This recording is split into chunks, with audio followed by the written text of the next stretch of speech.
খুব সুইট একটা আচারের রেসিপি শেয়ার করছি, আর সেটা হচ্ছে কাঁচা আমের বার্মিজ আচার। 1 কেজির মতো আম পরিষ্কার করে ধুয়ে নিয়েছি।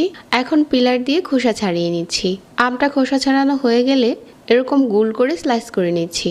অনেক পাতলা আবার অনেক বেশি মোটা এরকমও না, এরকম মিডিয়াম সাইজ করে আমি এগুলো স্লাইস করে নিয়েছি। আর মাঝে যে আটির অংশটা আছে এটা ফেলে দিচ্ছি।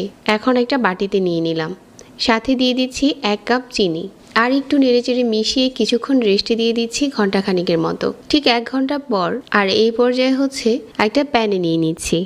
মিডিয়াম আঁচে চুলাটাকে ধরিয়ে দিচ্ছি আর অল্প আঁচে এভাবে করে জাল করতে থাকছি। বেশ কিছুক্ষণ জাল করে নিয়েছি। এখন এখানে 1/4 চা চামচ হলুদ গুঁড়া আর 1/4 চা চামচ দিয়ে দিলাম লাল মরিচের গুঁড়া, যাতে আচারের মাঝে দারুণ একটা কালার এসেছে এই জন্য দিয়েছি। আর এখানে নিয়ে নিচ্ছি 1/2 চা চামচ আস্ত ধনিয়া, আর 1/4 চা চামচ কালো জিরা, আর 1/4 চা চামচ আস্ত জিরা।